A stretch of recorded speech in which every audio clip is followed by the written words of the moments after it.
Welcome to season 3 of Flywheel Leadership. I'm excited to welcome Hugh Massie of DNA Behavior. His purpose is to empower people worldwide to optimize the alignment of their natural hardwired talents and financial behaviors to make quantum leaps for creating exponential impact with reduced stress. DNA Behavior helps thousands of exceptional growth-minded leaders build a category king people-centric organization by optimizing their talents and financial behaviors so they can make quantum leaps for creating an exponential future. Welcome, Hugh. I'm excited to speak with you. We open up each show with our Beyond the Bio segment. So I'll ask you a few questions to share more about yourself beyond the highlight reel as an opportunity to learn more about you and your business. So great to be with you, Graham, and looking forward to the conversation. Sounds good. So let's just jump right in, Hugh. What's your proudest professional accomplishment?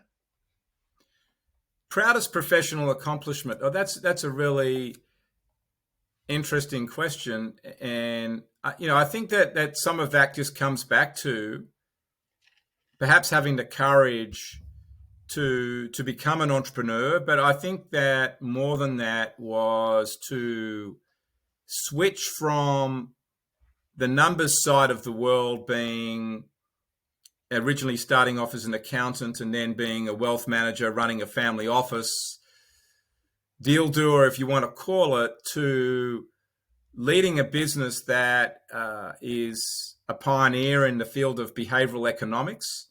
I think I would put that as a proud, moment to have the courage to do that. I think, on top of that, being voted to be a member of the Entrepreneurs Organization Global Board, after having been a member a long time, working at all positions, in leadership of that organization, locally, globally. I think it's also, a big accomplishment as well, and recognition from your peers. That's very cool. How long have you been on the board then? I was on the board for 3 years. I'm not on the board of EO any longer, but I was on there for a few years, and in leadership for probably 10 years. Okay. Did that all voluntary? Yeah. Yeah. Very good. What would you say your superpower is then, Hugh? So my superpower is in helping people align the money side of things, if you want to call it that, results with financial behaviors, and seeing that connection to make a better all-round decision and build a pathway forward. Very good. If you could kind of sum up DNA Behavior and your role in a minute or so, would love to kind of just give it some context to the conversation today on who you are and DNA overall. So DNA Behavior is a behavioral data analytics business. We have our own behavioral sciences technology platform that we've built over the last 25 years, since 2001, so 24 years. But in that time, so really underneath that, I came up with a theory about how people behave, and that under pressure, people go back to their natural hardwired behavior. And that's what I always wanted to know, because that's what drives decision making, and importantly, it also drives financial decision making. And that's really where we as a business have become a leader in the field of behavioral economics around how people make financial decisions, and that being measured using a psychometric platform. And that's really what sets us apart. So it takes out the guessing. We know where people's biases are, what their reasonably hardwired behaviors are, in terms of the decisions they're going to make. And once we get people aligned to that and understanding their talents, then it's easier to get them on the right path for unlocking growth in their life. And at the end of the day, it's not all about the most money. It's also about happiness. It's about your relationships. It's about reducing stress. I see people out there making a lot of money, but they're highly stressed. Well, is that a great life? Not really. So Right.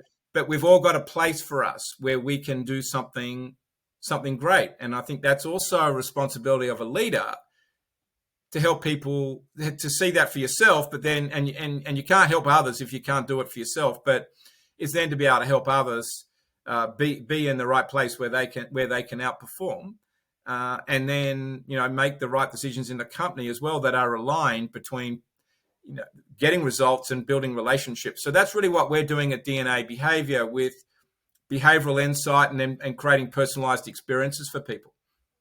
Very cool. So, in coming from world of recruiting and just business overall, you hear a lot about, executive assessments or personality assessments or things of that nature. And just in layman's terms, would you say that DNA behavior is a very specific and niche version of that kind of tool, or would you say no, it's something else completely? No, DNA behavior is the system is used for organizational development. So a starting point being, looking at the organization as a whole, all the people in it, what roles people are performing, who needs to be hired, how do you onboard a person, how do you build teams, how do you as a leader relate to everybody in the business. We do that like a number of the other assessment tools would say they do. The bigger differential of us is the depth of which we do it in terms of the measurement, and secondarily, but importantly, is we also address financial behaviors,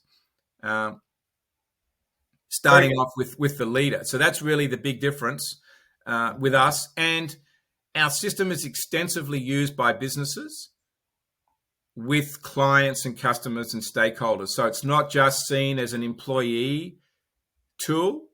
It's seen, as a system that could be used with everybody. Makes sense. Thank you. What would you say, whether it's controversial or just a little bit different way of thinking in the world of leadership, teams or business, that you have that maybe, you don't hear it that much and maybe you think a little bit differently or a different way to state it? I think the first, there's probably a number of points to address to that, whether it's controversial or not. But I think the first thing is, as a leader, it is about character first, and then having the courage to do the right thing, and that's very important. And from there flows transparency, how you show up for people.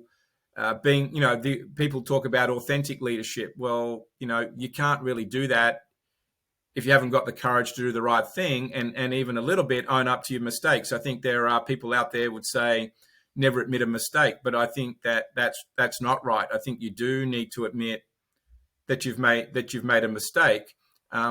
We're all human. I think compassion, Graham, is something that's important in leadership, and a lot of leaders, by their behavioral style, their DNA style, would be low on compassion. I'd be one of those that is naturally low on it. My predilection, if you want to call it that, would be tend to go to the numbers, and I'm an initiator style. That would be normal, but I think you've got to, in decisions, then weigh up what's the impact of this decision on the people, because the people at the end of the day make the business. And it can appear to be a right decision financially, but if then delivered with a lack of compassion, lack of understanding for its impact on people, it's going to be a disaster because no one follows you. And so I think that's an area that's missed, but and leaders need a lot of training with that, I think. And so that would be one thing. I think the other part that we get into a lot more at DNA is the impact the CEO has on the business. And it's not just how they talk and inspire people, but it's their financial behaviors and what financial decisions are they making in the business. And that will then also be collectively with their C-suite team. Mhm. That drives everything. And there's 6 metrics that we've uh, identified that if they are strong in a business, in the leadership team particularly, then the profits go up, and the profits will be higher than the comparative in the business in the sector. So that's something that hasn't been done before, but I think just focusing on these financial behaviors is very important. And you can look at it. So where's the money going in the business? Is it going towards building the right culture? Is it going, to what degree is it going to innovation? Mhm. What's being invested in the sales pipeline? That's the biggest one. Yep. But closely tied to that is innovation, because products have got to change regularly in this day and age. And you're in marketing, and you'd know that you can't just rely on one product working for you for 10 years now. You've got to have a multiple pipeline, and you've got to be adaptable and flexible. But that means investing in innovation. Well, how much do you invest in innovation? And then managing costs. And I was reading sort of an article this morning from Price Waterhouse, on strategy, that I get these articles twice a week. But it said that, leaders of businesses need to think like the startup. But a lot of businesses don't, and they don't run lean on their operating costs. They're too worried about being in the private jet or flying first class, what the office looks like, rather than putting the money into the right place or for the benefit of shareholders. And maybe I'm being controversial in saying that, but managing the operating expenses the right way is important. That's not that it's all, lots of perks for the top people and screw the people down the line. Right. It's putting it in the right places to create growth. No, that's great. And so much you said there resonates strongly with me. So would love to hear more about the long-term versus short-term mentality, because I definitely hear, cost control but then also, innovation and flexibility, looking forward too. So how do you view that, like that kind of long-term, maybe broader view and vision versus, being disciplined short term, but also not so disciplined to where, that's all everybody's focused on is just cost cutting, for example, right? Well, this is one of the big leadership tensions that you're really bringing to the table. And I suppose I tend to be a relatively long-term thinker and want to think about the long-term consequences of what the decision is, because you could make a lot of short-term decisions, but you're cutting off your long-term future. Mm-hmm. And so there is a balance there that's got to be maintained in achieving profits today, but thinking forward about where the revenue is going to come from. And this tension is been made even more important in today's world with AI, Mm-hmm. and businesses having to make substantial changes, I think, to the way they operate to even survive. And I would say that bringing in AI just to cut costs, that will only last so long. Mm-hmm. Once you've shedded the 40% of costs there in that part of the business with technology, what about your products that you're selling? Right. And what about the revenue generation? So I think that's why the leaders have got to think long term about this, and where does the investment go? But they've also got to be prepared to take some chances as well, and that's that's part of it. But it's difficult. But I think it's also managing a balance of, like we all do have to do in our personal life in some way, of a little bit. You've got to save for tomorrow, but you've got to spend a little bit today, Right. right? You're not You living don't a live good today. life if you save it all and Yeah. hoard money. But if you just spend it all today, that's not a good life. And I suppose if you translate that to accounting, it's great. Yes, it's great to generate high results today and outperform the market on that. But if you're then not investing anything in the future, at some point that's going to catch up with you.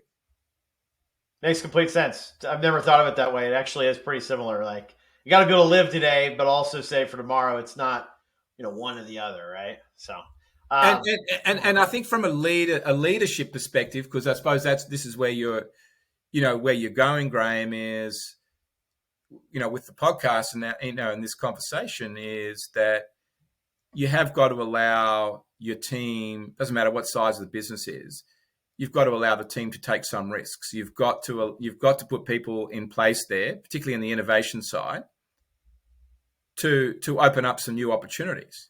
mhm.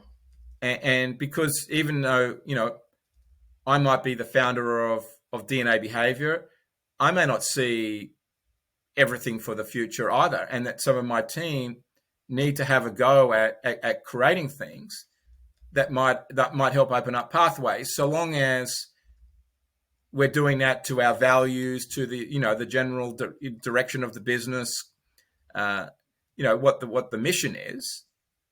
You've got to allow some of that inside the business. Makes complete sense. Thank you. Hugh, are you able to touch on those 6 metrics you mentioned? Yeah. So so the 6 metrics are. Metric number one is just the overall results capability, the results drive in the business. So that really is rational decision making, focus on profits, long term, short term. Then the next part, the second one is the relationship engagement. So that's really getting to the people culture side of the business. That's got to be strong enough. And what we find is with the successful teams is that they have got a strong people culture, but that's been built probably to some degree below the C-suite. So you need to have a C-suite that's sensitive enough to want to build it. Mm-hmm. And then the biggest contributor to profits is what we call financial goal drive. So it's having the propensity to build a long-term sales pipeline, being very competitive about sales. Then there is innovation capability. So again, as I'm mentioning before, the not only being creative, but also having the risk-taking capability to invest in the innovation. Mm-hmm. And then there's the fiscal control. So that's managing the operating expenses. And the final one is financial prudence, which is really managing overall spending in relation to the mission of the company. So that gets to governance, what strategic decisions are being made, M&A type decisions, what are the behaviors in relation to that. So all of those 6 behaviors, if they're stronger, the profits go up. And you can see from the leadership team which companies are going to probably succeed more than those that are going to flatline it more. Certainly. And that might give you, as an investor, why is that important? Well, that might help a board see if we got the right people in place, and M&A transactions going on. Okay, let's do some people due diligence up front to see if we got the right leadership team for where this company's got to go. When does a shift need to be made there? What work needs to be done. It's probably all the way down the line.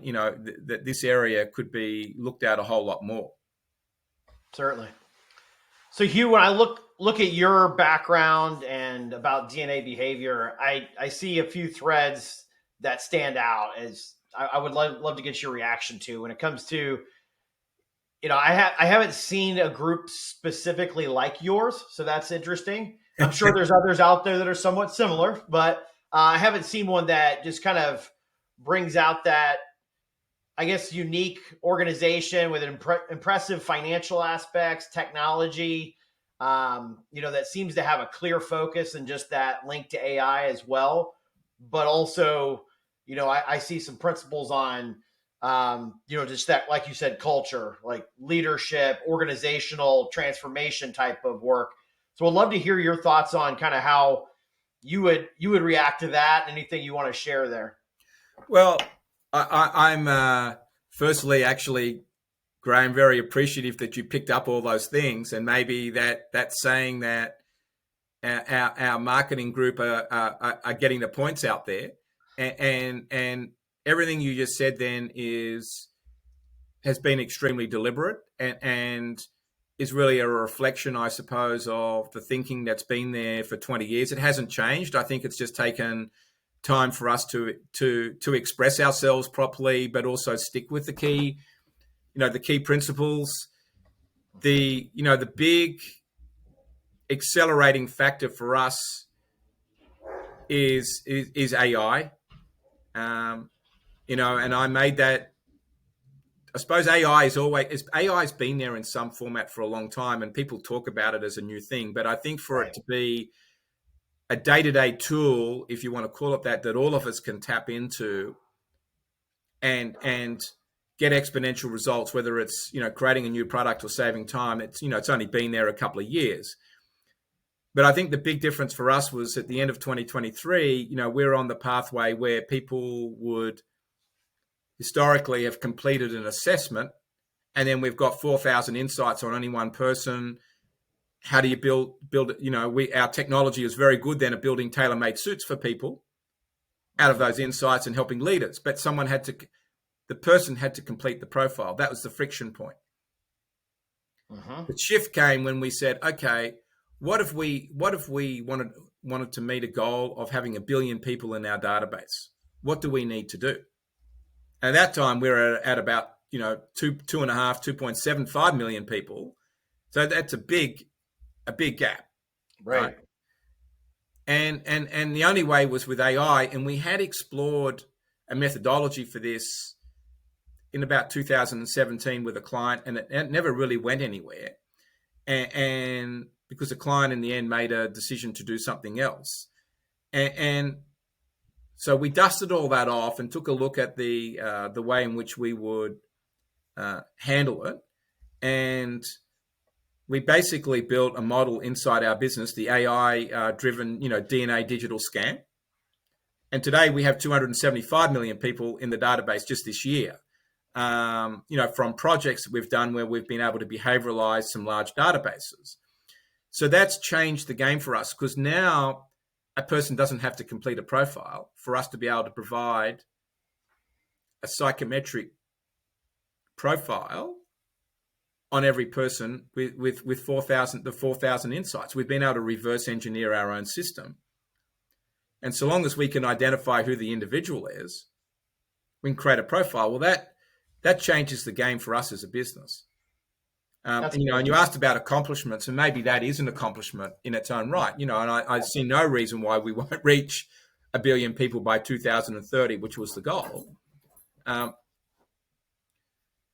And AI really liberates us. Certainly.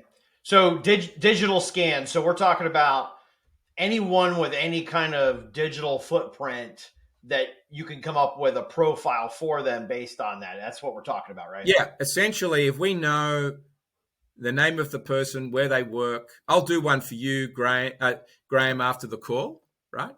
Sounds good.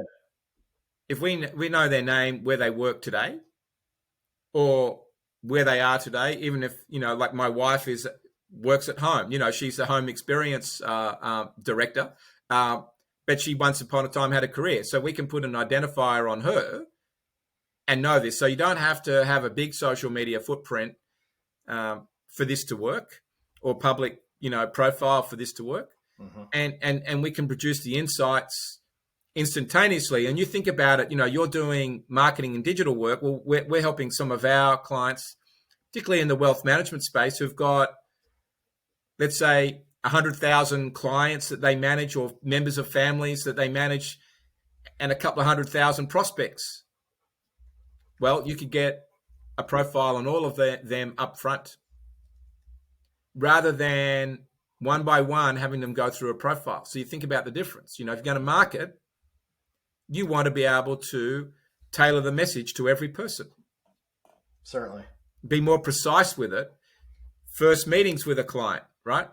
What do you say and how do you act? Who attends those meetings? Sort of what I call matching, which I think is the next really.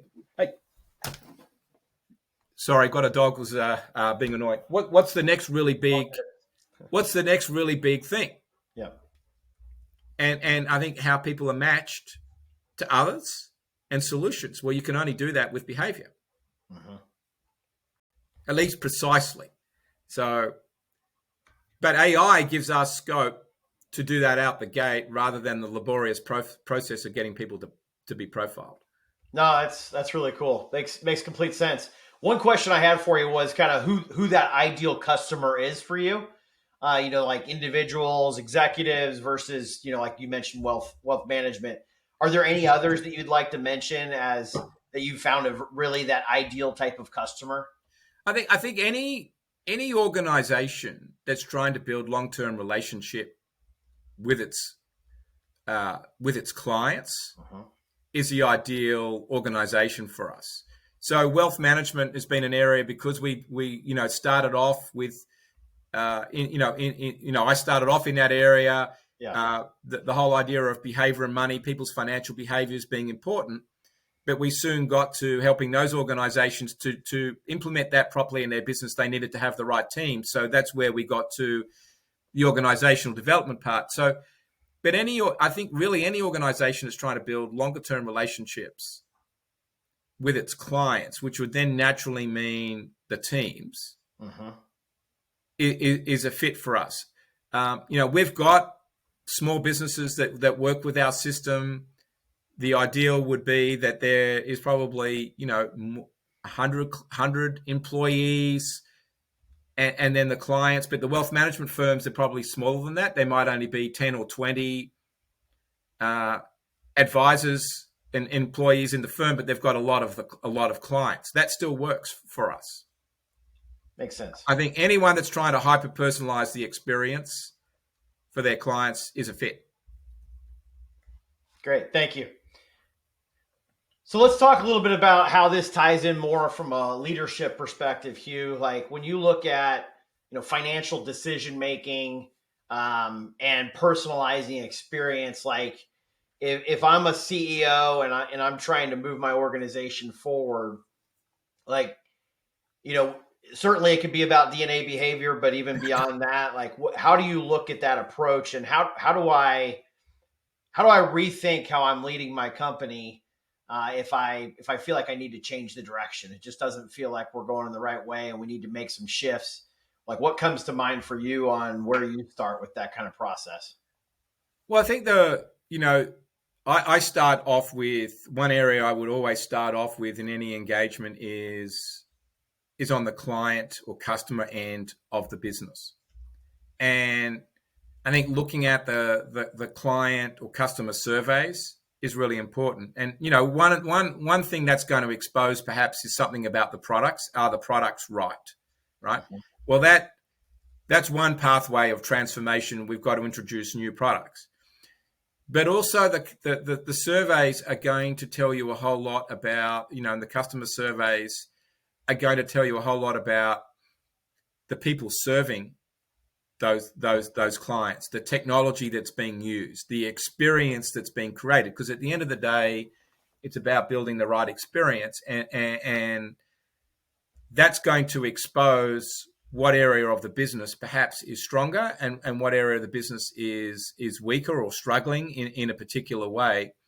And that might be where I would be looking first to make some shorter term wins to improve that experience. And so, that could be, for example, in a wealth management, banking, financial services firm, insurance, that could be in the area of customer service for all we know, right?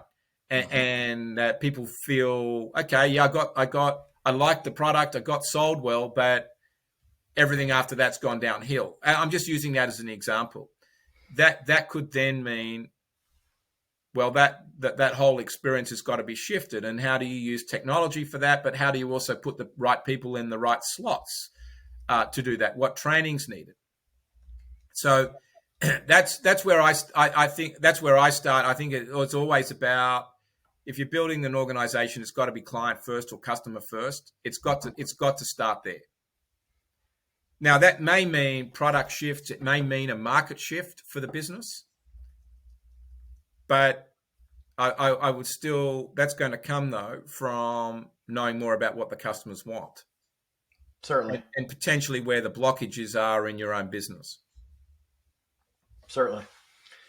Uh, as far as just stories that come to mind that really share, either, if it's a case study from your business with DNA Behavior or your career, any stories come to mind based on this conversation that you'd like to share? Anything stand out for you?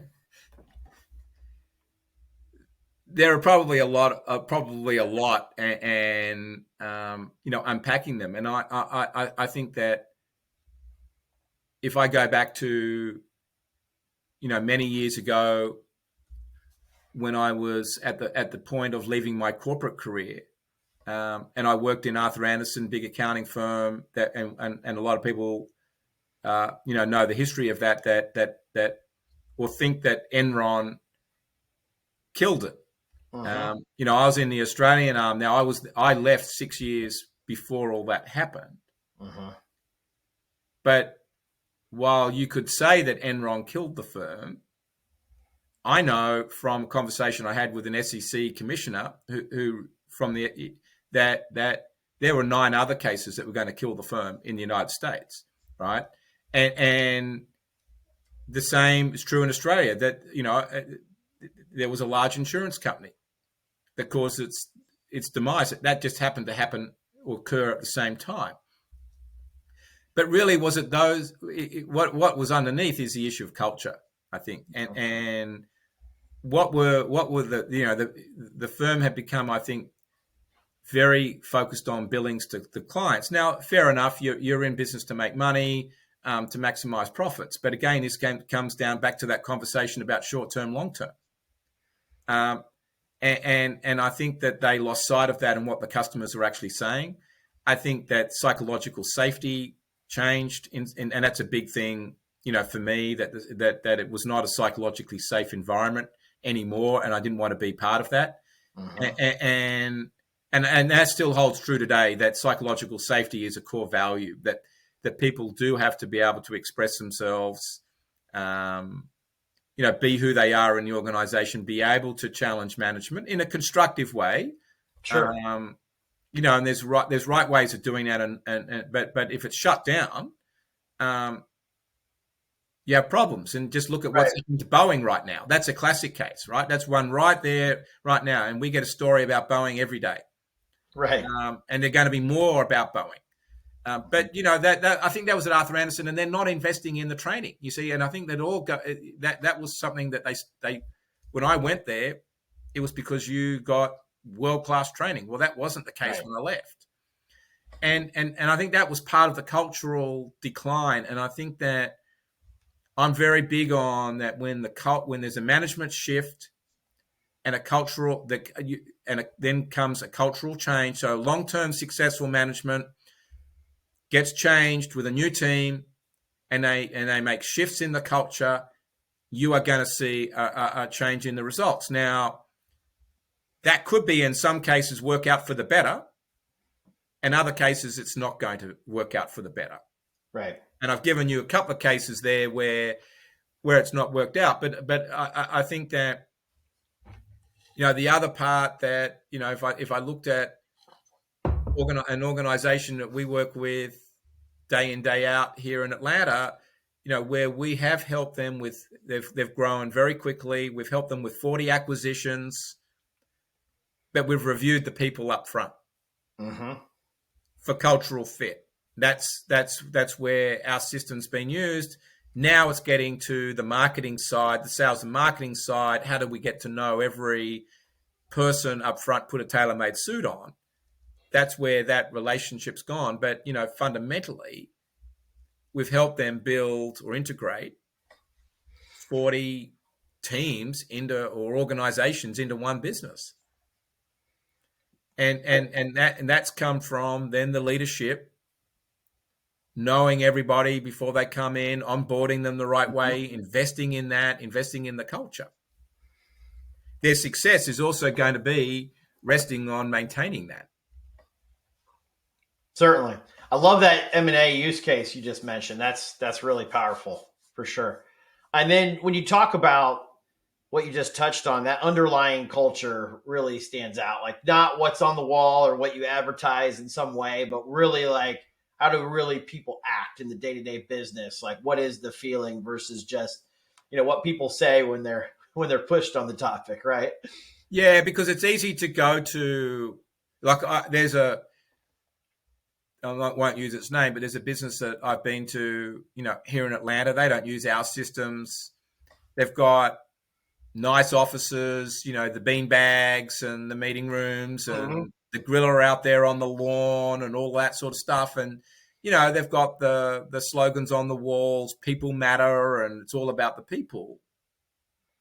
But that's not the experience that everyone's getting on a day in, day out basis. It's not the experience that the customer's getting necessarily either. Mm-hmm. And so at some point that disconnect comes home. Certainly. So you can say it, but it's actually got to be lived and felt. And this doesn't mean that the organization needs to be a party house either. I think that doesn't necessarily symbolize good culture. I think, yes, celebrating wins, Mm-hmm. there being, the environment being collegial. I think that's a reason to have people back in the office, at some levels. I think the hybrid arrangements got a lot of merit. It's got to fit, and this is a very polarizing conversation. It's got to fit for people Yeah. as well. How do a mum and dad who are working, they've got 2 or 3 kids, manage the kids and go to work full time? In this day and age, I don't know. And to be expected to be in the office the whole time, not going to work. But Right. if they can be productive, then relative to their remuneration, find a way for it to work. But I think that this all gets back to culture. So it doesn't need to be a teddy bear's picnic at work for Mm-hmm. it to be a great culture. But on the other side, it can't be ruthless either. Certainly. Hugh, what's one thing that you've changed your mind on over the span of your life or career? Well, my DNA style is very natural way, would be very results driven. Mm-hmm. And I think as I've had my experiences at Arthur Andersen, and even though what I just said before, I loved it Mm-hmm. there, for the most part. And then starting a wealth management business. And I think that's where I started to realize, okay, I'm now building a team. Mm-hmm. I've in some way got to look after the people. And I did learn that inside Arthur Andersen as well, that because I had, my first really major promotion got stopped for 6 months because I needed to lighten it up a bit. And I learned that. So then when I came to build my own business, I realized, gee, if I want to hang on to good people, I've got to treat them properly. And what does that look like and feel like? And then, how do you come across every day when you walk into the office? Because if you walk in stressed, that's going to filter through your team. So, learning to compartmentalize what's going on in your own life or how you're feeling about the business to manage everybody is something that's important. So I think that the thing that really where I've shifted is probably a higher compassion for people and understanding their emotional state and allowing some expression for that and recognition for that. Mm-hmm. Now, there'll be days where I'm thinking, okay, have I gone too far on this? I will say no, even if not every day the results have come in. This is the path to growth. It's what's going to lead, create your reputation as a leader. Because there's got to be a likability factor there as well. And so, yeah, so I think that's where the big shift is. No, that's great. Thanks for sharing that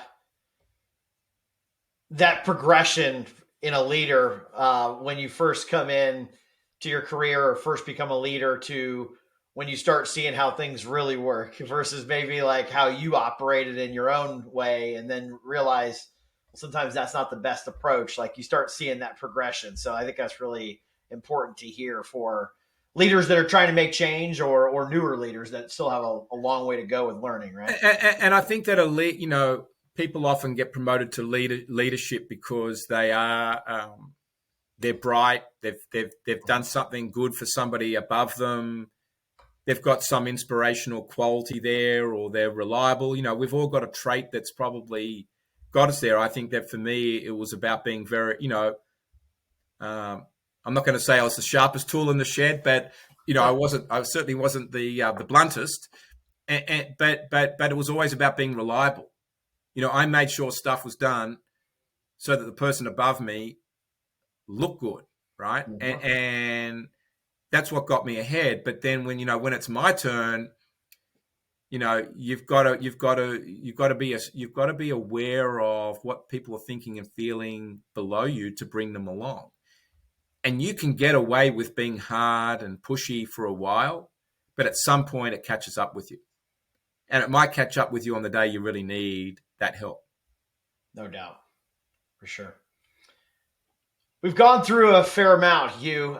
Please share, please share a question that you wanted me to ask you that I haven't asked yet. Anything that you would have liked to talk more about that you want to touch on? Yeah, I think that, we have covered the field a lot. Perhaps, in